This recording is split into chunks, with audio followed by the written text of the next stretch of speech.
Progress in brain research has been due both to the increasing number of scientists interested in studying the brain and to unprecedented technological innovations. These new tools give us a window to the brain. The cerebral cortex is the outermost covering of the brain, which has evolved in humans further than in any other species, and what is most responsible for making humans human. It is also the structure most associated with higher mental functions. With its multiple folds, ridges, and grooves, the cortex is made up of two similar-looking hemispheres joined at the middle by an extensive bundle of nerve fibers which cross from side to side. One of the keys to understanding the brain is to recognize that nerve cells are highly interconnected. Any given nerve cell may make thousands of connections with other nerve cells. The orange-looking surface in this image is the cerebral cortex. Since the size of the brain is limited by the space within the skull, the only way to increase the amount of cortical tissue is to fold it. With a specialized method, we can look deep into the cortex and see individual cells. Here they appear black and have branches coming from them. As magnification increases, we see greater detail in the network of the branches. These are dendrites, which are the appendages of neurons which will receive synaptic connections from other cells. Connections are made with another specialized process called an axon. The place where communication occurs between an axon and a dendrite is called a synapse. Synapses are the communication links between neurons.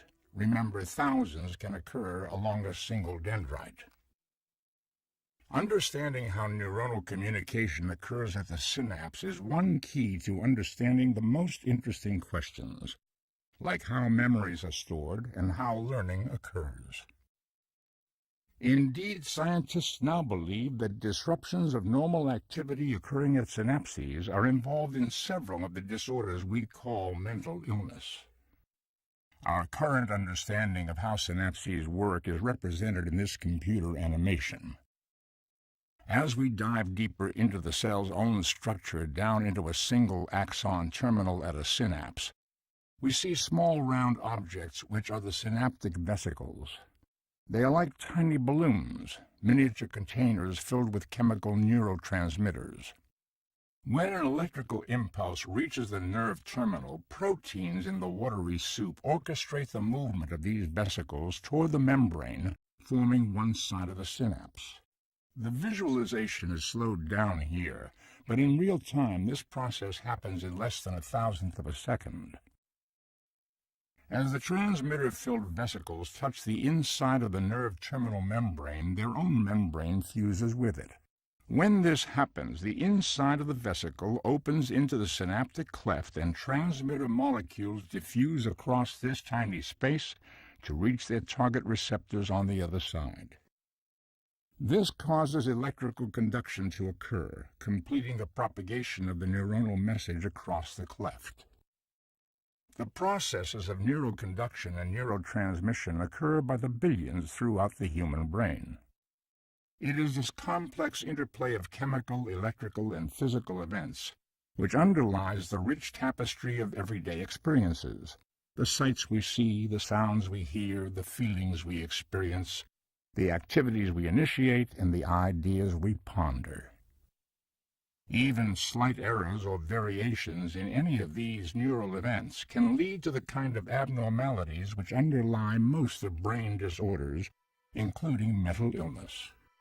By understanding the intricacies of neural activities and how they are related to cognitive and behavioral processes, we are on the threshold of providing specific treatments and ultimately cures and preventions in our mission to ensure that mental...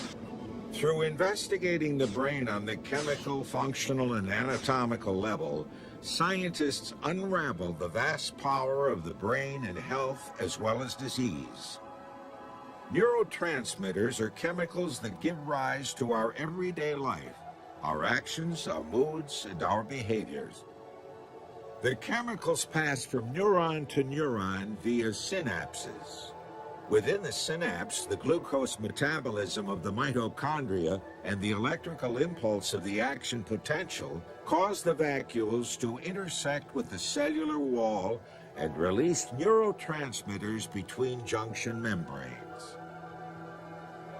Different functions and behaviors are localized in certain brain regions. Using this knowledge, the brain's many different mental functions can be broken down into more easily approachable elements. By looking at these smaller parts of brain regions and activities, a more comprehensive understanding of overall brain function can be built. For example, the circuits involved in vision receive information from the retina. After initial processing, these circuits analyze information in different streams, so that there's one stream of information describing what the visual object is, and another stream is concerned with where the object is in space. Once function is understood in the less complicated elements of brain organization, then this information can be reassembled to help understand the workings of the whole brain. Laboratory rats guide researchers to form a better understanding of complicated brain processes. For example, studying the rat within a maze helps uncover general principles about learning that can be applied to many species, including humans. Rats are good at remembering where things are and how to get them. Here the rat has learned how to find a tasty treat each time he walks around the triangular maze. But there's a catch. He has to turn in the maze in the opposite direction from the last try in order to get his treat. First left, then right, then left, then right. Using sophisticated techniques, it's possible to listen to the sounds of groups of brain cells firing before the rat makes his left-right decisions. Listen how the neurons fire very quickly just before he makes his turns. That is the sound of his brain cells remembering where the treat is and where to get it. The lessons learned from the rat can be used to understand a similar process in the human brain.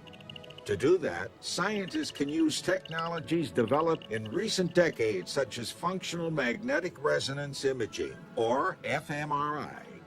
This allows the imaging of functional activity in the living brain. The fMRI machine makes it possible to take pictures of activity within a living brain. This is not a picture of the neurons or pathways, but instead it's an image of the activity occurring among those neurons and pathways. This is an indirect approach as it uses a marker for neuronal firing. In this case, it detects blood flow and blood oxygenation to provide maps of brain activity. We can see the localized increases in blood flow as the brain capillaries expand in size. Blood flows more rapidly through a larger tube. This increase can be used to map brain activity in response to specific tasks and stimuli, like remembering. As with all other organs, the brain is subject to malfunction. Complex problems like understanding depression and schizophrenia can now be addressed using these and other techniques. Here's an example of the kind of information we get when comparing the brains of normal and mentally ill people. The image on the left is from a normal subject. On the right is a schizophrenia patient, where we can see the vast differences in the amount and location of brain activity. Clearly, several systems, including higher cognitive processes, hearing and movement, are impacted in this disease. Imaging provides a way to identify how the brain processes information differently in schizophrenia. As scientists are learning more about brain circuitry, they are learning more about which circuits are involved with specific tasks. This makes it possible to compare brain regions in healthy people and people with mental illnesses. However, mental disorders are very complicated and still not well understood. These disorders affect our most complex brain processes, like thinking, mood, and behavior. There are several factors that contribute to mental illnesses, including environmental conditions, social events, genetics, and large chemical imbalances. What is clear is that mental illnesses are as devastating as any physical illness. Ultimately, basic and clinical research